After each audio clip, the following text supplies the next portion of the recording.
It's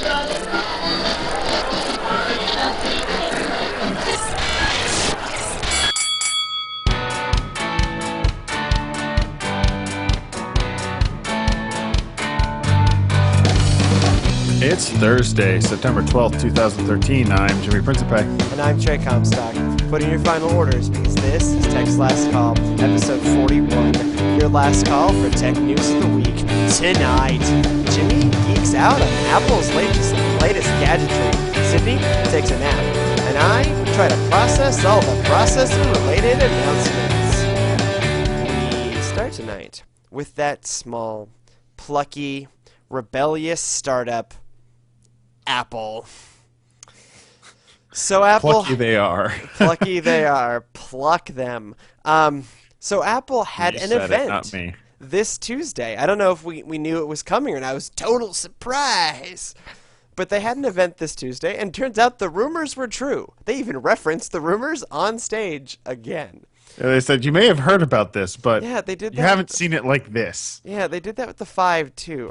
The self-referential, our security sucks now thing, it just bothers me. Anyways, they announced, as we expected, a cheaper iPhone. The aptly named iPhone 5C, with colorful, unabashedly, that's an Apple quote, plastic backs. That's a Johnny Ive That's quote. a Johnny Ive quote. He said it in that, like, Don Draper monologue thing. It's beautifully, unabashedly plastic.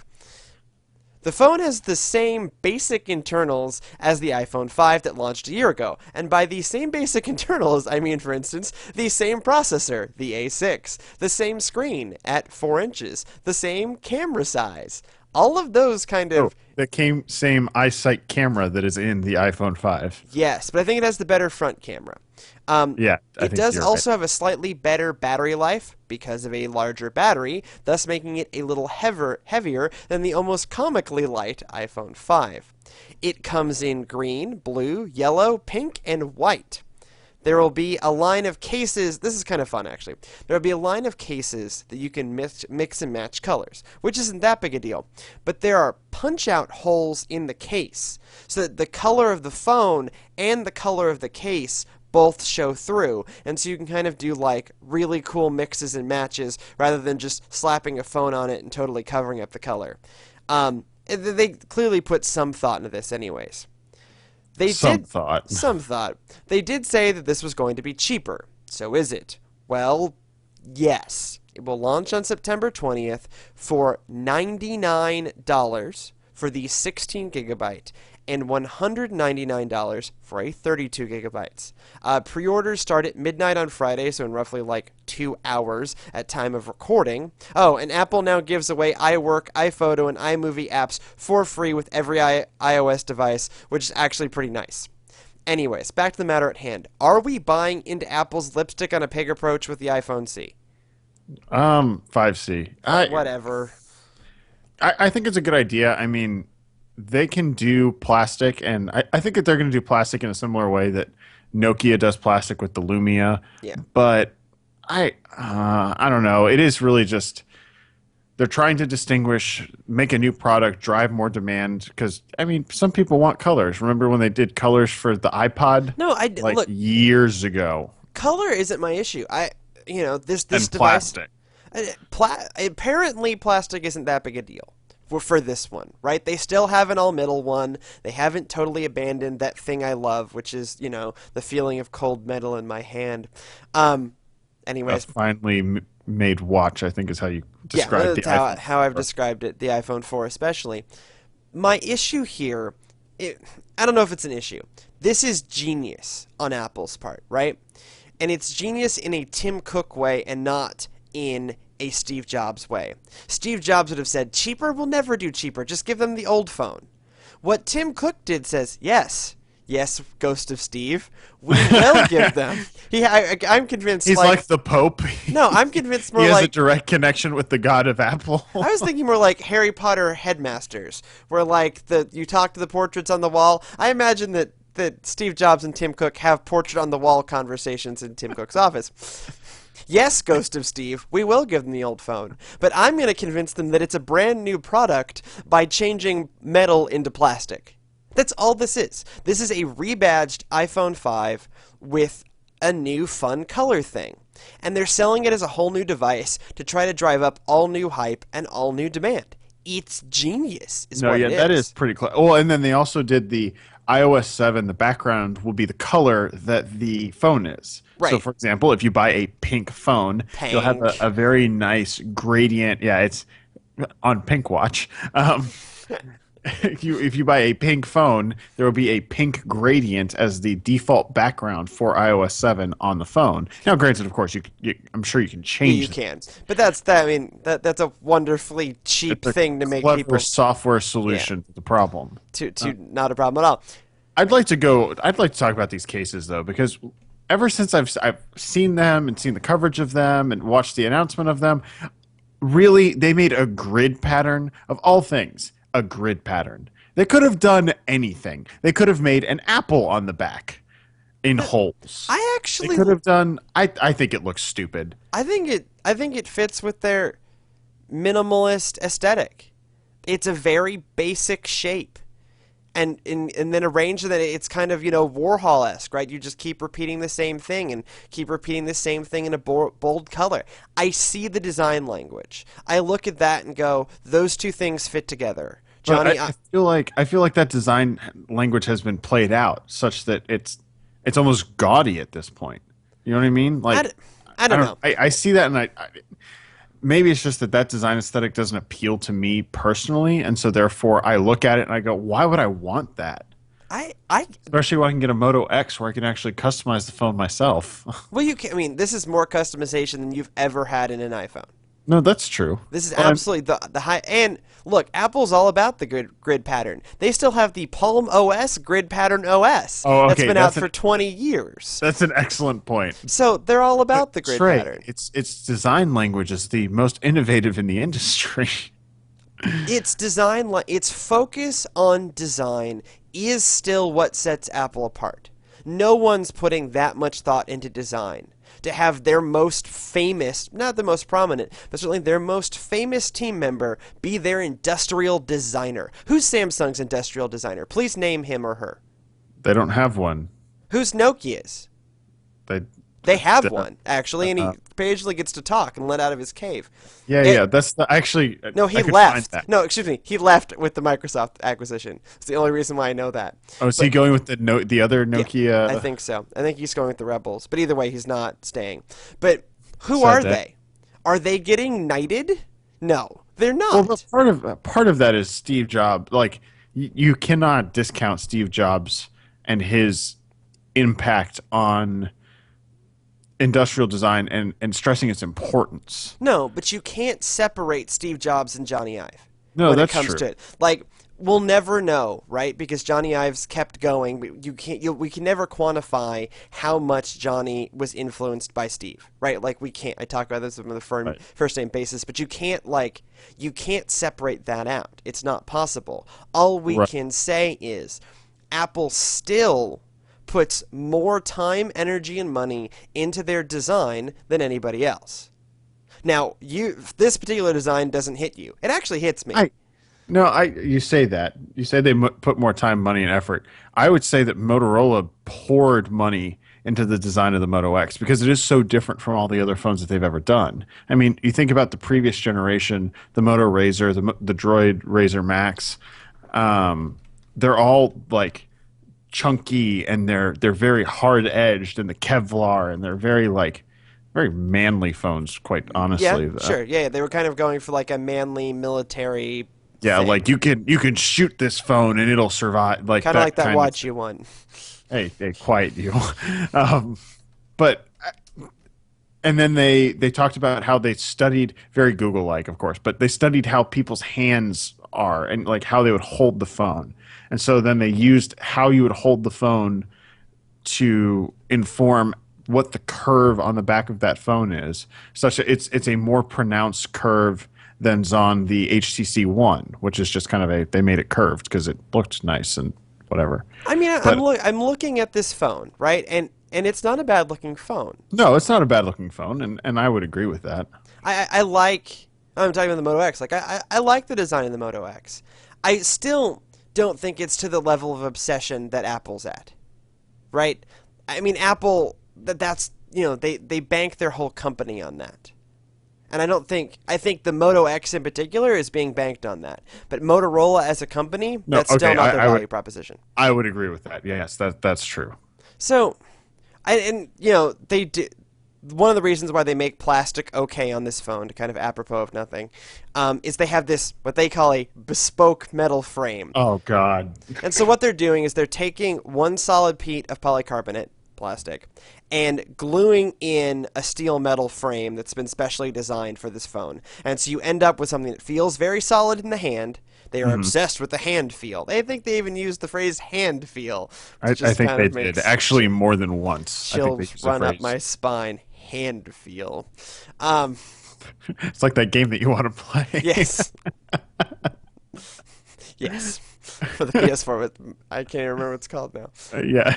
Diva F. Really creepy. It's a crazy Japanese game.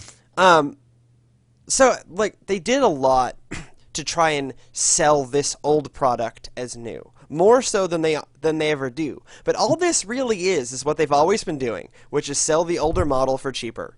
And they've turned that older model into a newer model by not changing the hard things and changing the easy things, which is the case. Well, and it's interesting because it does, in a way, it keeps the iPhone 5 as a premium product. Because think about it, all the people that have bought, when the 4S came out and people bought 4s, or the 5 came out and people bought 4Ss, you still had what looked like a premium product, but you paid less money. Correct. But that also had the effect of people that had the iPhone 5 or 4S felt like, oh, well, now my phone's only worth like $100. Well, guess what? The 5, it's not available anymore. You can't buy it. You cannot buy the 5. But you can still buy the 4S. For free. On carriers that offer it. You can't buy a 4S. You can sign a contract and be given a 4S. Yeah. But the 5 is gone. And so I think that in a very interesting way, by repackaging the 5 in the 5C, they've kept the quality argument. And they've solved the problem of the 5 and the 5S look the same, which we're about to get to that. But because spoiler alert, they look the same. If you see someone that has that phone, you know that they got the highest quality phone that they could at the time, which I think is very interesting. Yeah, so from warmed over iPhone 5 to Apple's most forward-thinking iPhone yet. I would agree with that. It's definitely the most forward-thinking. I mean, in a first for Apple, they did announce not one iPhone, but 2. But wait, there's more. Any guesses on the name? The new iPhone. The new iPhone. It's resolutionary. The new iPhone. It's resolutionary. Go to hell. It's the iPhone 5S, keeping that naming thing from the 4S and the 3S. 3GS, my bad. What does S stand for this time, Jimmy? I have absolutely no idea. Stupid?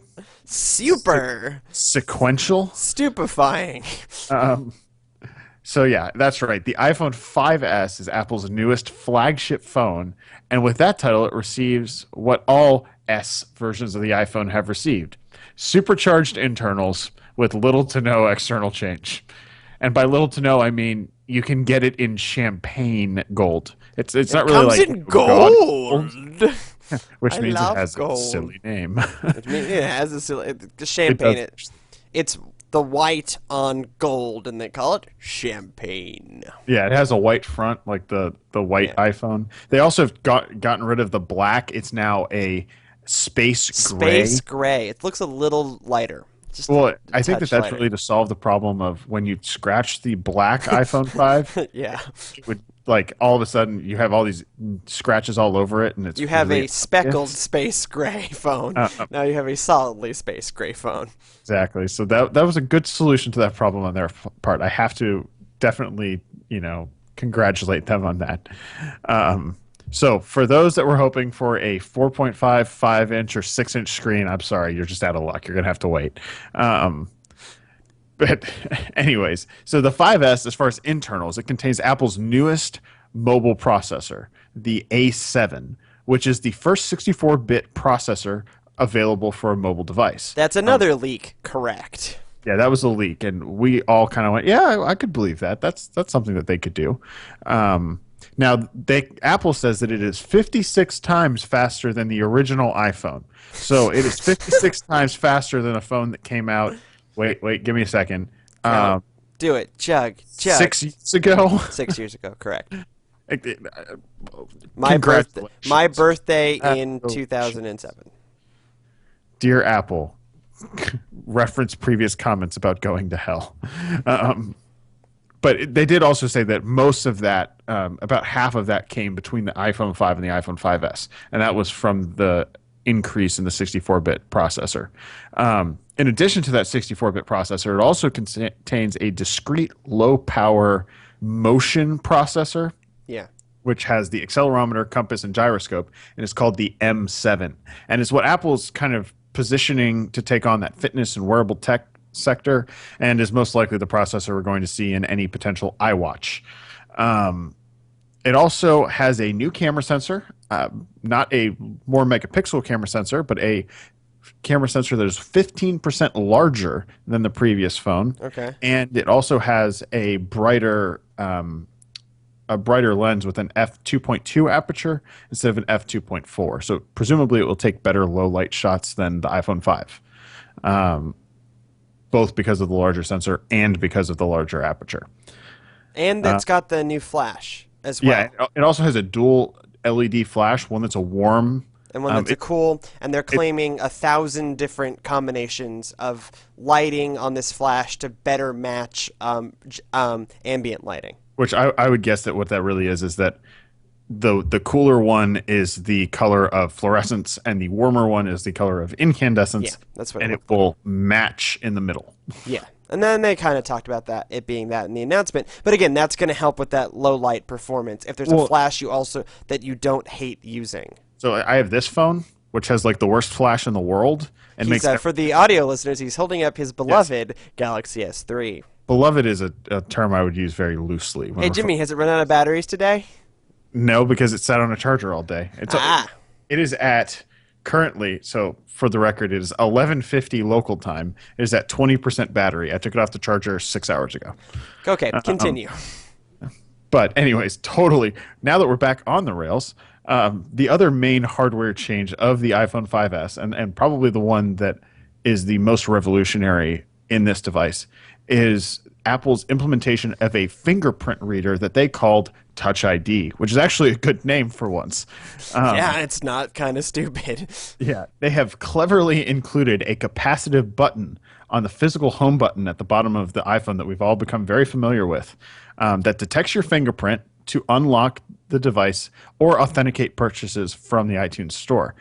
It uses a 500 DPI sensor, capacitive touch, and it stores locally on your phone, and it does not back up to Apple's servers. They also it's not even just stores locally on your phone. It stores in a very specific sector within the processor itself, within the A7 itself, is a special locked-away piece to handle fingerprint stuff. Oh, interesting. Like, it's really deep down in there, and they had a whole bunch of flurry of press releases about that this week. That even if someone hacked your phone, they wouldn't be able to reverse engineer your fingerprint. Interesting. But I guess, so iPhone 5S, lots of changes internally to the phone. The exterior stays basically the same. The question is, does the specs improvement in the iPhone 5S justify the $100 additional over the iPhone 5C? It's $199 on contract for a 16 gigabyte model and $299 for a 32 gigabyte model. Yeah. Available through everyone, presumably, on the 20th. Except for T-Mobile on the 20th. On the 20th. Yes. Not available. Actually, this is interesting. It's not available for pre-order. It's not available for pre-order. Also, something we did leave out, both the iPhone C and the iPhone 5S will be launching in China day and date with the United States, which is the first time that has ever happened. Right. We're going to talk a little bit more about China in the next story, but I think the price differential between the two absolutely is justified. And if one's metal and one's plastic, that helps. Well, but not even. Let's hold that it's separate because you could like the design language of the 5C more than you like the design language of the 5. I could see that. That's fair. Some people It's do a like that. funner, more youthful, less serious design language, and Right. for some people they want that. So Also, it'll get scuffed up and it won't be a big deal. It's right, plastic. Who it's cares? plastic. Who cares? And you'll put those cool silicone cases on it and it'll look nice. Oh, and they Anyway, also have a leather case. yeah, they're now Like doing kind so of moleskin-esque leather cases in a bunch of colors, including product red for like $40 for the 5S. for the 5S, presumably for the 5 as well. Well, Um, yeah, they're the same. You can buy them for either. yeah. My thing with the 5S is yes, it's worth the price differential. There are enough features there that are better than the iPhone 5C, which is to say, it's better than the 5, to justify that differential. And actually, I'd recommend anyone in the market for a phone, an iPhone specifically, unless they just really fall in love with the plastic, and I don't And mean the colors. and the Like, colors, and I don't mean that in a derogatory way. I get that design language that hits me. So sure, well, you have a Lumia. It's plastic. right. I have Lumia, or if you're super price conscious, absolutely, and you're upgrading from like a 4, absolutely, or a 4S. My thing is though. And David Carnoy's got a great write-up on this over at CNET.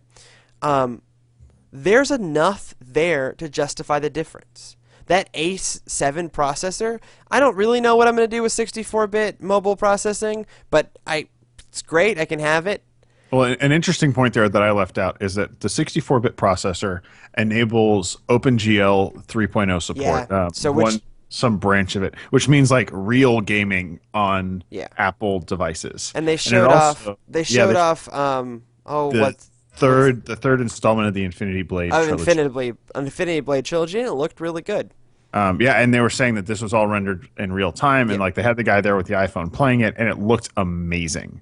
Yeah. For considering it's on a 4-inch phone. You know what would be really helpful if it was on like a 4.5 or 5-inch phone? Next year, Jimmy, you know it. Next year. Yeah, no, I know, but I'm griping at them. It'll be awesome on the iPad when they bring it to the iPad. Yeah, especially when the iPad gets the A7. Probably happen next month. Yeah. And they're also 64-bit. iOS 7 supports 64-bit and 32-bit. Yeah, and one of the clever things they're doing is they're just not telling you which one you have. It's totally backwards. iOS 7. It's totally backwards compatible, so you're not trying, oh, do I have the 64, the 32-bit? They don't. It just doesn't matter. They don't make you think about that. It's an Apple thing, and it really will just work, apparently. But anyway, so David Carnoy. So David Carnoy has this write-up where he goes point for point why you should buy an iPhone 5S over iPhone 5C. And I think a lot of those points land. And the biggest point to me is an extra year of backwards compatibility.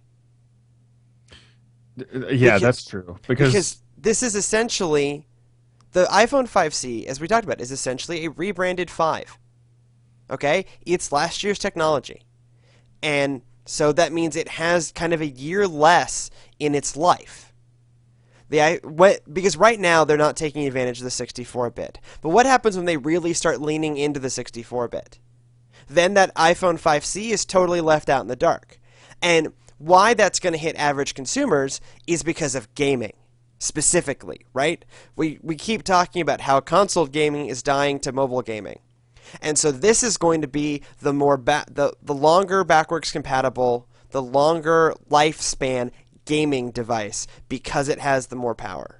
The fingerprint. Well, it's not only that; it's also that Apple always supports their devices a certain amount of time, and it's always based on processor speed. Let's be clear, though. The iPhone 4 is getting iOS 7 on September 18th like everybody else. Yeah, but it'll be the last iOS upgrade that the iPhone 4 will get. Yeah, but I think it's one more than we thought it was going to get. Yeah, I actually thought that they were going to get cut off, but I think it's because they gave away so many iPhone 4s for free. I actually just don't think there's a big difference between the 4 and the 4S. Well, you mean like how the 4 could run Siri before Apple bought Siri, and then all of a sudden the 4 couldn't run Siri? Yes, exactly like that. And I think that's just throwing that out there. That's the other part of my point is this is a much bigger mid-cycle upgrade for Apple. Well, it's actually very similar to the 3GS. If we go back to the 3GS, like they almost doubled the speed of the processor. when And it it went from the 3G to 3GS, and it got video capture, and it got which was a software thing that the 3G should have gotten. But yeah, that's but it was I had a hack around for it. It was still kind of lag. It wasn't great. It needed that extra processor. right. So this is a much bigger update than the 4S was over the 4. I felt like the 4S was like, really, guys, really. Yeah, they just weren't trying. But this one But it actually looks came like in trying. white. It did come in white. Yeah, but it was yes, it came in white finally. The God. iPhone 4 only took 9 months to come in white. Yeah. So the theory was that the iPhone 5C was going to break into the Chinese market. Is that a reality? The C could stand for colorful, or creative, or cheap. It's Well, kind of cheap. not so much cheap if you live in China, and that was the other proposed name. Maybe it's just the iPhone 5 China. Prior to Tuesday's announcement, Wait. Let's go back. What would that make the iPhone 5S? The iPhone 5 Sweden. Superman. Yes. Prior to Tuesday's announcement, the prevailing rumor was the iPhone 5C would be Apple's answer to the emerging smartphone markets and markets with room to grow, like China, India, and Brazil. Thus, we're all left scratching our heads as to why the iPhone 5C will sell for 4,488 yuan, or $730 in China. That price puts it a mere 800 yuan, or about $130 cheaper than the 5S, so kind of a similar, and definitely at the high end of the Chinese smartphone market. According to Reuters, around half of China's smartphone shipments sell for like 700 to 1,500 yuan rather than 4,488 yuan. Hey, they always wanted a premium product. Yeah. Another Apple China baffler this week was that the lack of announcement of a deal between the fruit company and China Mobile, the largest mobile phone carrier in China, and probably the world. The deal has been rumored for some time, but has not yet come to fruition due to weird network and regulation issues that kind of stink of China's government doing something strange. So Although it's important to note that the LTE standard that's supported with the 5C and the 5S will begin to roll out to China Mobile starting later this year. So it could happen. It could happen for the next phone. So between no China Mobile and a not so affordable 5C, have Apple messed up what was supposed to be a significant play for China? And will this cost them? It's going to cost them in the developing market because you look at like what Nokia is doing, for example. They've got the Lumia line that we're all very familiar with, and I mean the Lumia 510. 510, I think, is the cheapest one. Yes. The Lumia 5, it's kind of a piece of junk, honestly, but it is cheap.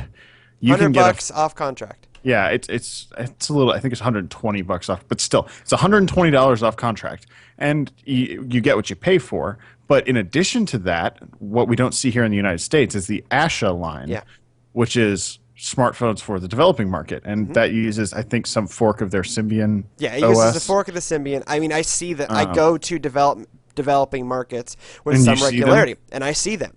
And they look kind of like Blackberries, basically. A Blackberry Bold kind of thing with a small screen and a small keyboard.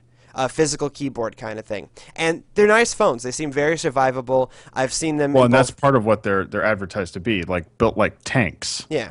My host brother in Paraguay had a Lumia 720 and an Asha. He had two Nokia smartphones. I can't, because of the weird ways Paraguay's networks work. But interesting. I mean, they're definitely popular in the developing world. Well, and they sell very well. Cheap. They're dirt cheap. Yes. And so Nokia has a phone for every single price point you can imagine, whereas Apple has only ever gone after the high end. Now, is this too high? Yes, I would say it's too high, and it's going to cost them in Chinese market share. But I start to wonder, what was the point of this then? We thought the point of the iPhone 5 to make it available. But we thought the point of the iPhone 5C was this big play for developing markets. So it's something that was like $200 off contract. But it's not.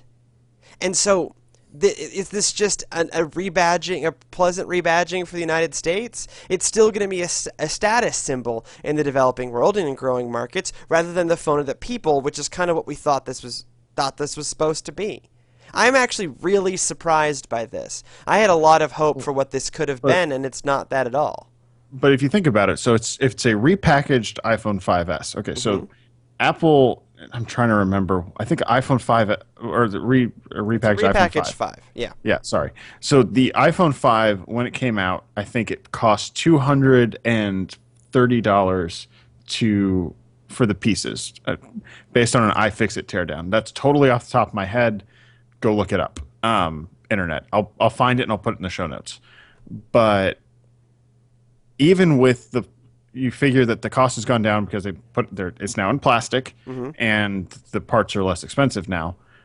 You're still talking probably $180 to build that phone. Yeah, but to use a seminary term, you have an incorrect a priori assumption. You are making an assumption that it had to be the 5. That's No, its no, no, no, no.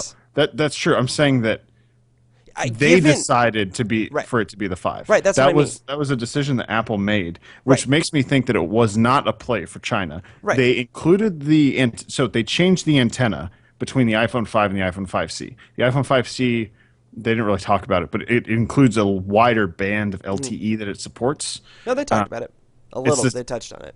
yeah, they touched on it, but it wasn't something that it wasn't like when they for the 4S. That was one of the big things, and we now support lots more LTE. And it was like, okay, guys, you're kind of trumping this up like it's a big thing, and we don't really care. But anyways, so they put the technology in the phone so that it could be used in China. But it's obvious based on the price and based on the fact that it's an iPhone 5 with new packaging that it's really for the developed world. It's not for the developing world. And I'm not sure Apple's ever going to make a play with an iPhone for the developing world. But then, It's hard for them to, because how do you do that and not sacrifice the brand identity of a premium product? well, they have cheaper laptops. They're not cheap laptops, but not all of their laptops play at the high end. Not all their laptops even play at the highest end of their submarket, right? They don't have the most expensive ultrabooks in the world. They don't have the most expensive high-end laptops in the world. No, They're that's true, but Apple doesn't sell a laptop that costs less than $1,000, and there's a lot of laptops that are less than $1,000. yeah, but they sell something in that mid-range. What I think of as mid-range, which is It's not the mid range though. a That's thousand to $1,200. 1,000, $1,200 is the bottom of the high range. Most Well, people, that's the computer that they want, and they might decide to buy it, but they they also probably should. yes, you should just spend $1,000 and get a real computer, and don't spend $800 and get something you're going to hate. Yes. Um, anyways, that's just my personal opinion. The MacBook Pros and all of them, they're all great.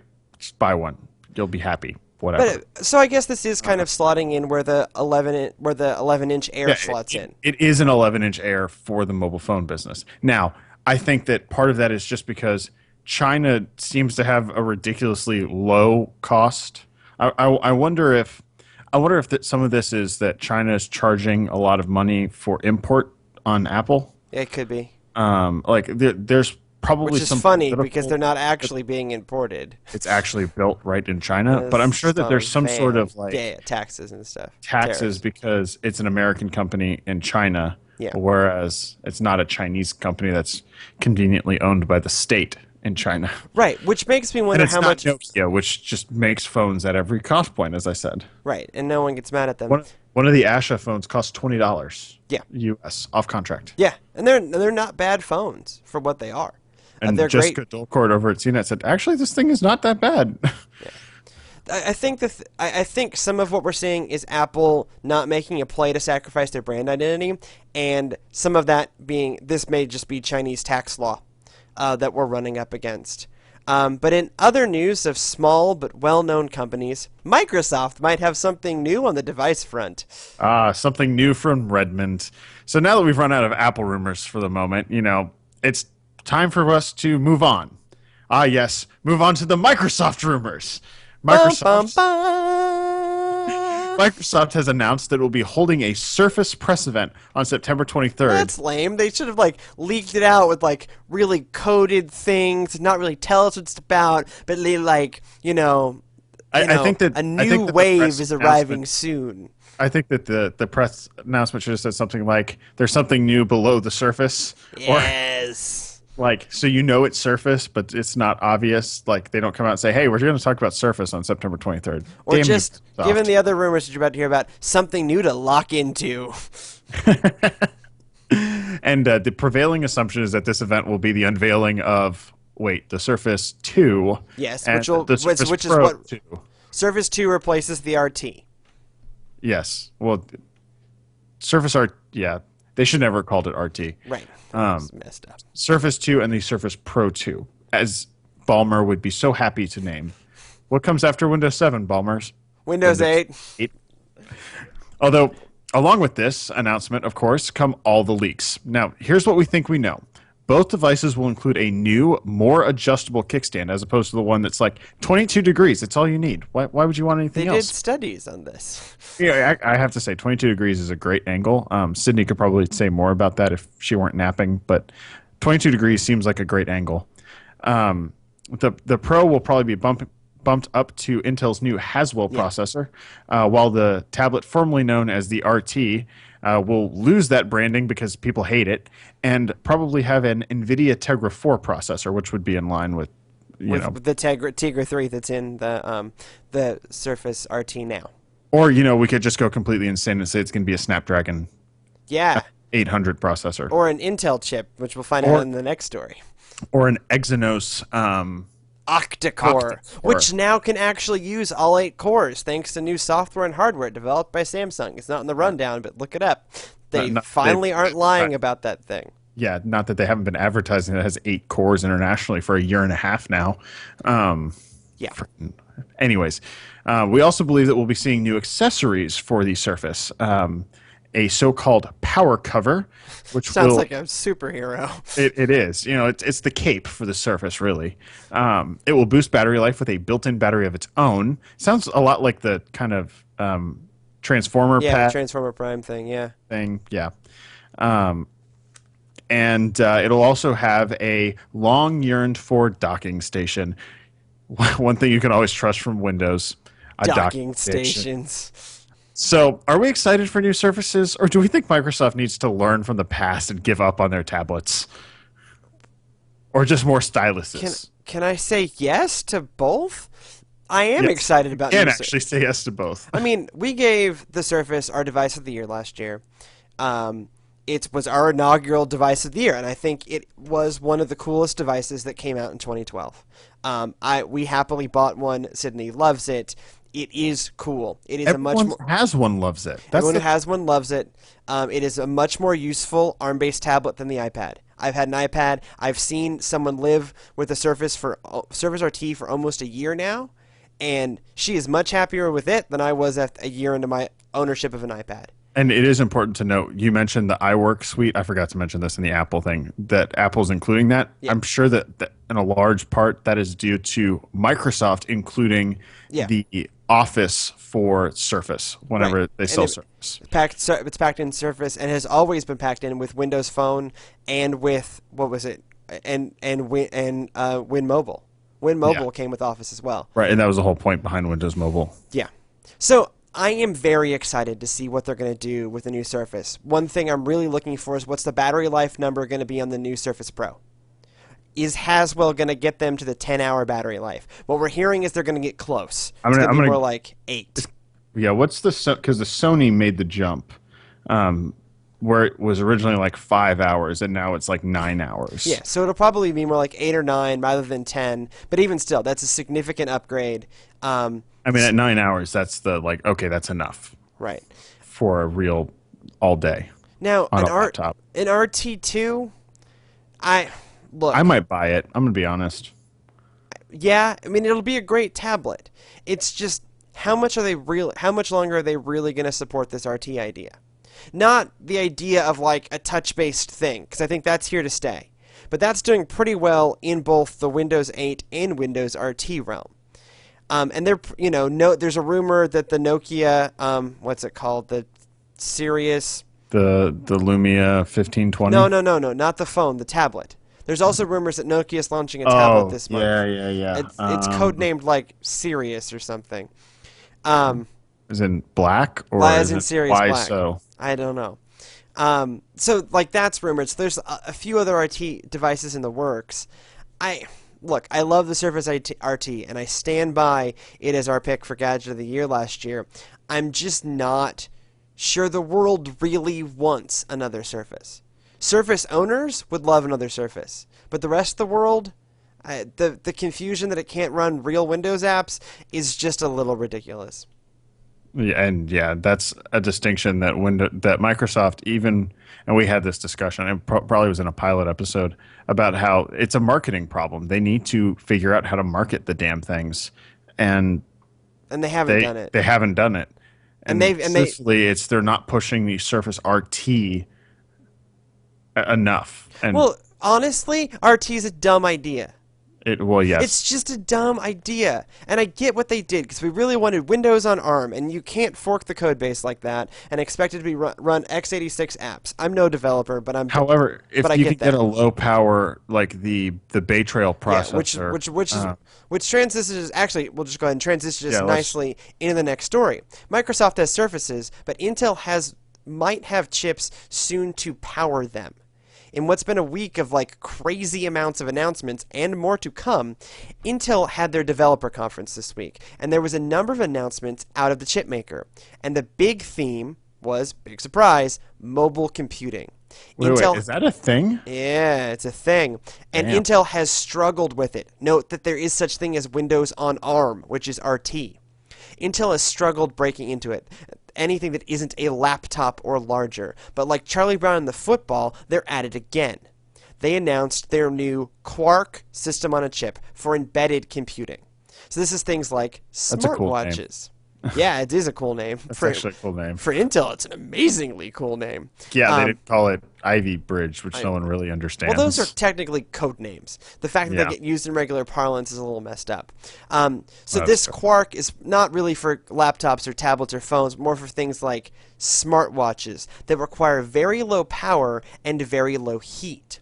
ARM had an option like this that they called their M series, and now Intel has one. The big story with the Quark, besides power and heat, is that rather than being set up as like a take it or leave it chip, right? You just buy this chip that Intel makes and you go with it, which is how they do their desktop processors. The Quark, you can customize it and even manufacture it yourself. Not you and I, but companies. This is like Samsung could manufacture a Quark instead of an ARM chip. Instead of an ARM chip, which is what the That's Exynos actually is. really interesting. And it's a huge step forward for Intel. Intel will even open up their factories to be used by other companies to build these custom designs. And Apple could make one, and like anyone can make one. Anyone could make one. And fascinating. So this is a huge step forward, and the Quark right now wouldn't be used to power an iPhone. But the Quark would be something like what's going to be the M7 in an iPhone, right? These smaller, lower power helper chips, or whatever it is that's in the Galaxy Gear. Or in whatever's... No, that's actually... That's a real processor. That's a real processor. What is that? I'm going and looking it up. I honestly can't remember, but it's a real processor, which is one of my problems with it. So... this is actually really interesting. Now, this is more detailed than just something I'm geeking out about. In reference to our previous story of what should be powering the lower-end Surface, the answer to that is Bay Trail. They gave details about their new series of Atom processors called Bay Trail, aimed squarely at the tablet market. This can get hugely technical, but there are 3 key points here. 1. The processor now includes actual Intel HD graphics and can run on Android as well as Windows, which is really important for things like mobile gaming and watching video. Now, I think that it's important to note, I think the previous generation of Atom also supports Android. I think that that's what they were using for all the phones that we saw at CES that had Android on them that were running Intel? It was whatever the previous version was. Were those Merrifield rather Oh, than? I think those yeah, were okay. Merrifield rather than. Anyways, Whatever. but it's important that now it can do like a Android tablet powered by Bay Trail. Caveat to that too, it promises 10-hour battery life, which sounds remarkably like the iPad or every other tablet is getting this like 10-hour battery life. That's a magic number. It's the magic number. 3, the other part of the magic number. These devices are supposed to cost between $200 and $500. So you've got the All right, go ahead. Sorry, you've got the graphics and power, you've got the battery life in line, and you've got the price. If these things are real, this is what should be in that Surface. In other news, Intel announced a slew of Chromebooks running their Haswell chips, and they promised 3D motion sensing cameras integrated into laptops by 2014. So, does this sound like hope for Intel in the mobile space, or is it too little too late? It's definitely hope. And I'm going to say it. I think that how crazy would it be if the reason why we think they're going to announce a Surface 2 instead of a Surface RT 2 is because it's not running a Tegra 4, it's actually running a Bay Trail processor. That would be Microsoft go boom, and I would be in line. Oh, honest to God. I'd go get one. I'd For be in line. $500, $600. And $600 or less, I would go get in line and buy one. Yeah, instantly. With a touch cover, done. Yeah, just done. Like, yes. I mean, that would be huge. Running run full anything on it. Basically, they've showed Photoshop running on a Bay Trail. They showed 4K video running on a Bay Trail. I mean, these are like legit processors, especially those the Intel HD graphics. Because it sounds like, yeah, I mean, Bay Trail, that would be a big coup for Microsoft. Yes. To be able to get that in their Surface line of products and really breathe some life into that Surface, that low-cost Surface. Because all of a sudden, because that's what their competitors have been doing. That's actually Acer Acer hates the Windows RT. But loves Win 8, and so there was announced a bunch of They've been doing Atom chips in their stuff, and they've been priced in $350. Yeah, well, not quite that low. Well, no, they're now they've recently fallen that far. Yeah, some of the announcements coming out of this conference is there will be like $300 8-inch Bay Trail devices. Right. Which is crazy. It's a crazy good price. But how crazy would it be then to expect that Microsoft could release a 10-inch device for $500 with a Bay Trail processor? Yeah. And Microsoft can get back to the manufacturer that they love so much, Intel, that they've done everything with. I mean, those two companies have been tied together for my entire life. And so I think that Intel, like, they're showing that they're savvy. They're showing that they know what they're doing. Maybe. They have some hope anyways. They know what they're doing. It's whether or not they're able to convince the manufacturers that they know what they're doing. But I can't remember if this was Ars Technica or who pointed this out, but the idea of being able to use true Intel HD graphics on an Android tablet, if it actually gets the battery life it claims, is a huge value proposition. Right, because now you gaming. no longer have to have a dedicated graphics chip. Right, you have this wonderful system on a chip. Think about the A6, for example, which is an ARM chip. The A6 has a quad-core graphics processor built into the thing. Right. In order to make it run right. In addition to the dual-core ARM processor. Correct. So if you can get rid of that quad-core processor by just having Intel HD graphics... Yeah. And the other thing, like, they at the conference, they were showing, like, Grand Theft Auto 4 running at full res in Android. Smooth as butter. Like, this could be huge if it catches on. And I think Quark will be an interesting thing to keep an eye on, because I think that that's something where we're not really going to see it. Like, we're not going to... Well, I'm going to go buy my Quark device. Well, it's like we don't know that... Frankly, most people don't know that their phones are running on ARM. Right. I mean, it's going to be like that, where you go, oh, I got my new iWatch. Guess what? It happens to be running... Intel Quark. inside. Yeah, it's got the little sticker on it. I mean, but a little sticker though, because it's a little processor. A micro sticker. Yes. I don't know. I don't think it's too late for Intel, but it might be. It may be too late for Intel and Intel and mobile, but Michael Dell firmly believes that it is not too late for his company. Oh, Dell. A follow-up to a story that we've been covering for like all of 2013, it seems. Michael Dell did finally successfully purchase Dell, the company he founded, with Take the help of that, Silver Lake ICANN. Financial. Yeah, he did really kind of stick it to ICANN, and ICANN did admit defeat earlier this week. So today, September 12th, the deal was finalized. 65% of shareholders voted to accept the deal, which was $13.88 per share. That includes a special dividend. Which is one of the things ICANN wanted. Right. And it comes out to $24.9 billion Pocket change. with a B. So the biggest thing is that, and ICANN made $70 million off of this. It's important to note.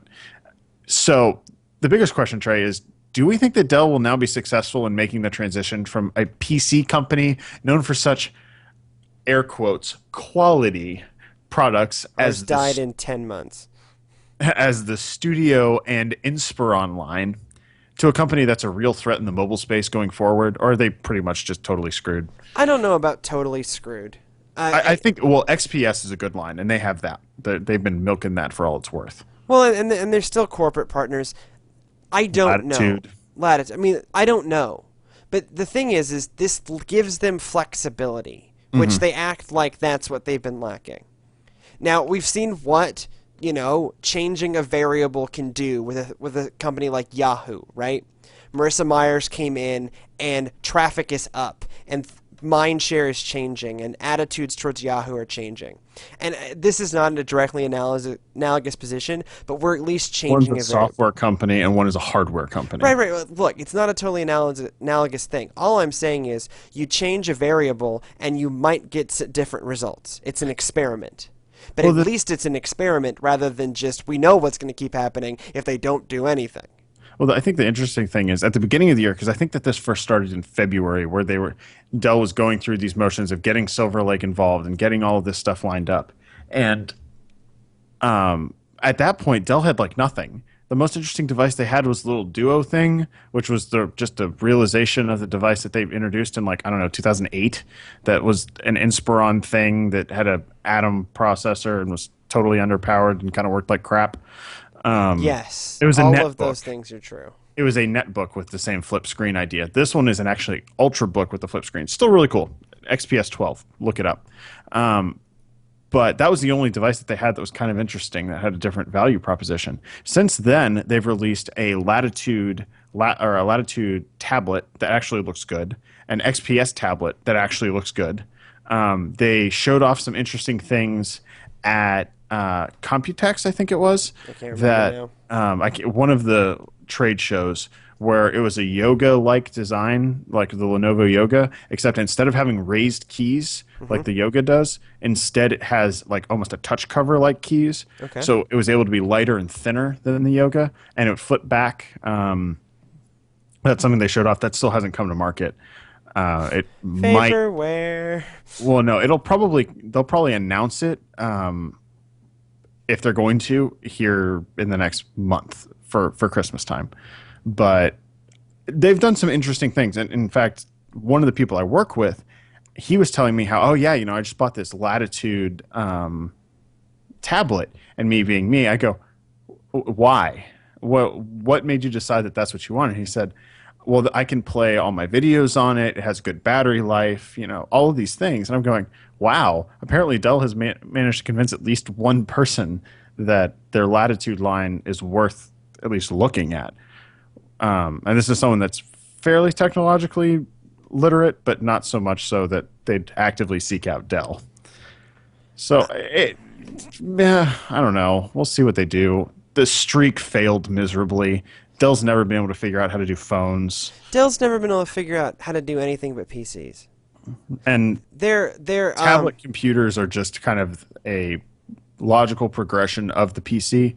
So I think that that's really where they should double down. This is the convertibles and stuff. I don't know. Theirs are better than HP's. HP's are crap. I would say that as far as the big computer makers, Apple's doing its own thing. I'm not even going to talk about them. But Yeah, because they don't have Lenovo, any touchscreen laptops. yeah, they don't have any touchscreen laptops. Lenovo is killing it, just totally and completely killing it. Ace, Dell, Acer and Asus are doing all right. Acer and Asus are doing all right, mostly because they have a dual prong approach where they have Android and Windows, Yeah. and they're doing both.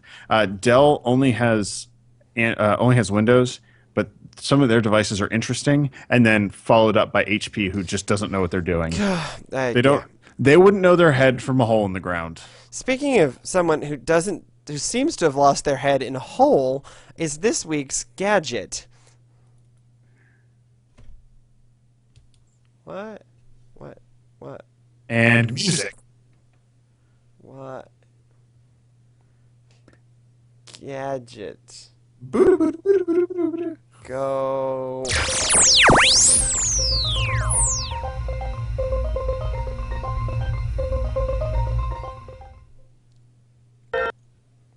I mended it. Go, gadget, gadget. In a no one saw that coming announcement in the wee hours of Monday morning, Sony announced the Vita TV and a new PS Vita model. Why The not? Vita, yeah, okay. The Vita TV is Sony's latest entry into the set-top box segment. It does the usual streaming video things, but it is tied into the PlayStation gaming ecosystem. It will have a physical card slot to play physical Vita games. Will do remote play with the PS4 over Wi-Fi, and will be able to stream PS2, original PlayStation, and Vita games over the internet, and potentially PS3 games over the web. Right now, it is slated for only the Asian markets, launching in November for roughly $95 or $143 with a controller packed in.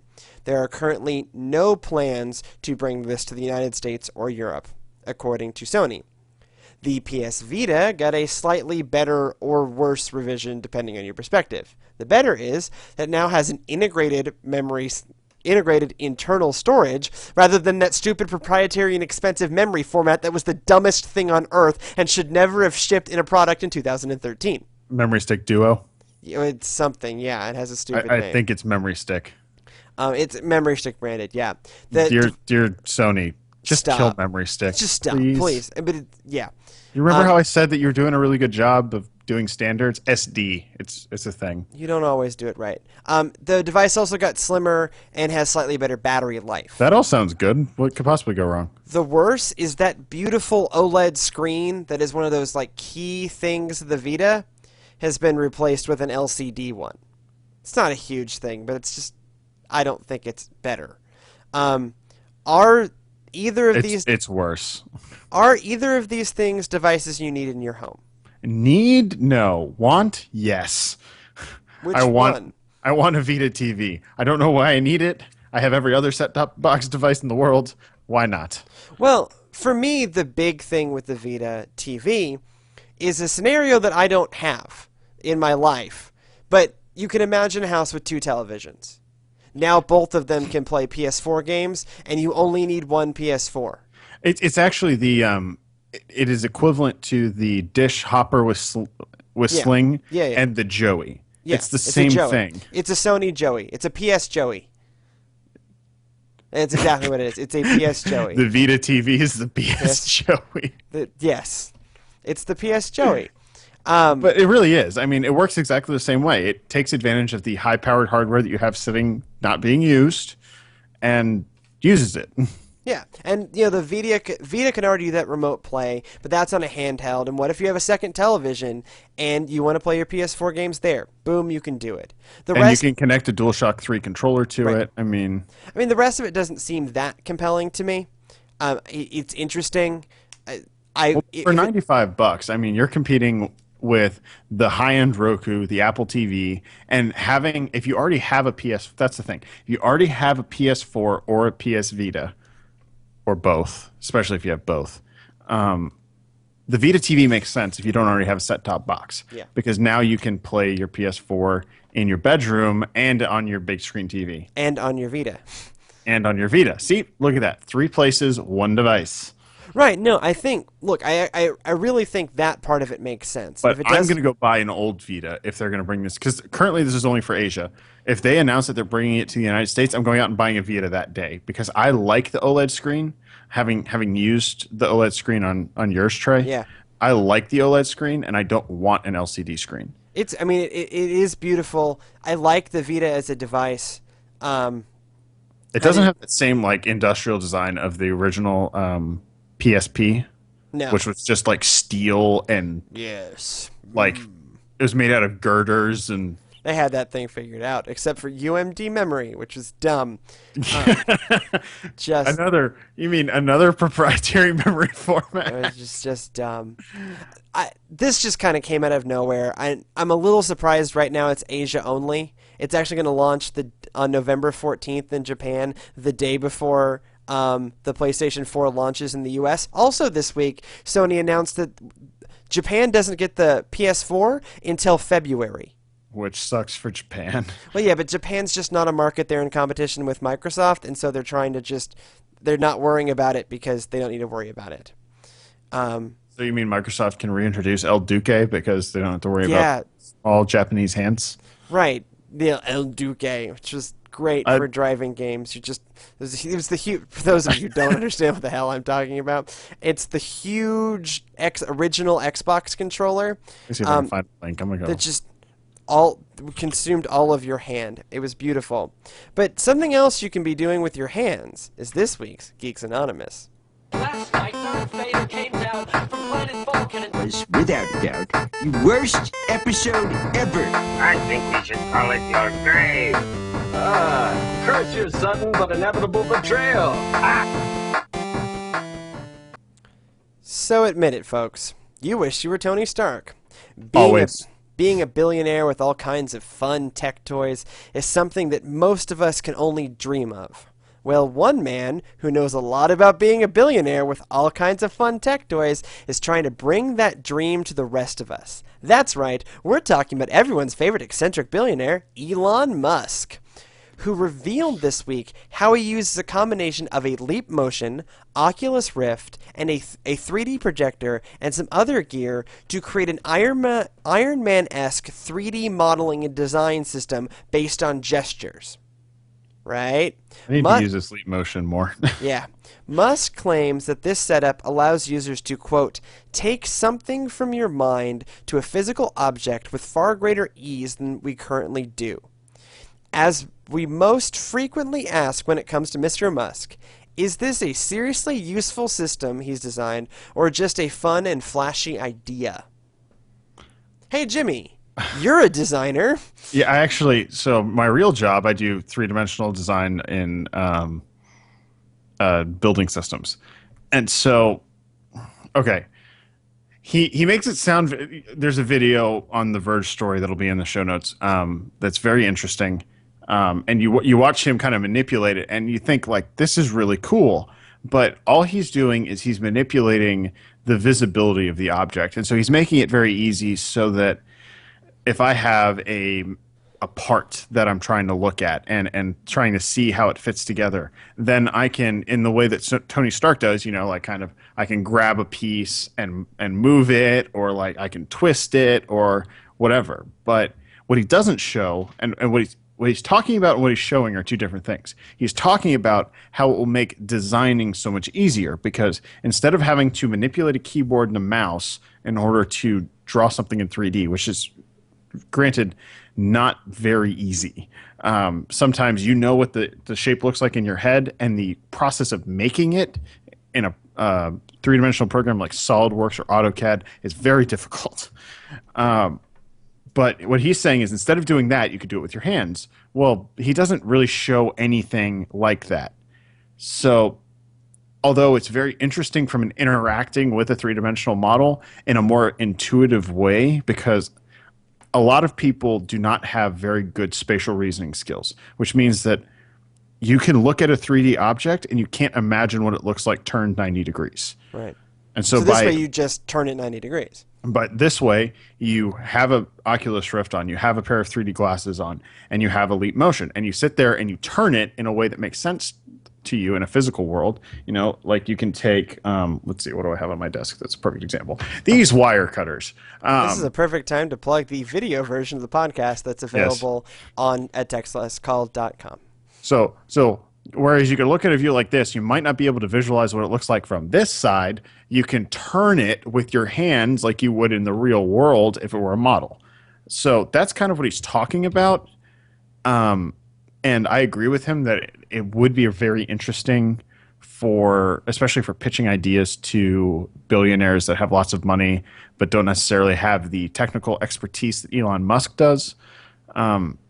I think it's fascinating what he's doing, and he's really kind of pushing. It was in the Leap Motion. Leap Motion sends a newsletter every week of kind of like, or every week or every month of like what's going on with Leap Motion and kind of the development. And this was actually included as part of the newsletter. So it's very interesting how he's taking advantage of that technology and the Oculus Rift technology. I think it's really interesting. It's not particularly useful, especially at this point. But he makes a comment that it will define the 21st century design. Maybe. And I agree with that. Sure. I think later half of the 21st century, oh yeah. But you got to get past the point where you have to get to the holographic stage, really, for this to be useful. Because no one wants to sit around in a design studio wearing an Oculus Rift. You just don't want to. Yeah, that's fair. To me, this doesn't really make sense, and none of that stuff does until you're really doing, holograms that can render at 120 hertz. Because we have holograms, but they can't refresh fast enough to really be usable. And so if you can get like a hologram that refreshes at like a reasonable frame rate, so like 60 or 120 hertz. Really, 120 is kind of that magic number. Right. It's kind of for what you want to do for an object in 3D. Then that's where this becomes kind of something worth watching. But no, I'm not going to be throwing out my editing rig anytime soon for this setup because, good Lord, I'd probably puke. But something slightly more exciting and kind of whimsical is this week's Last Call.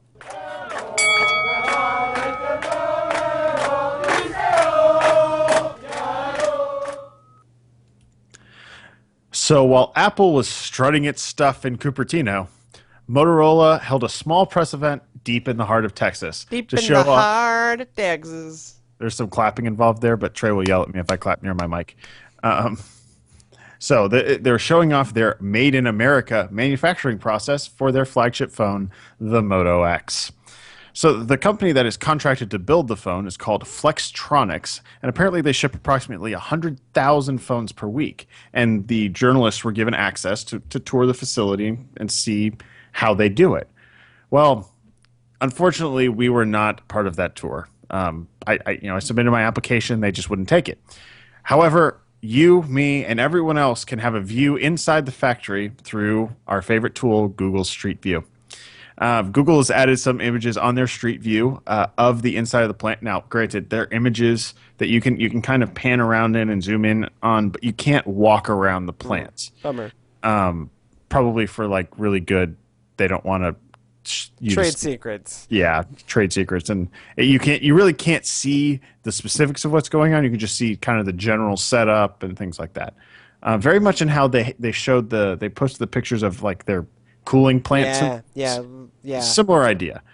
So that means that this Flextronics plant is joining the ranks of the Great Barrier Reef and the moon as potential explorable areas in Google Maps.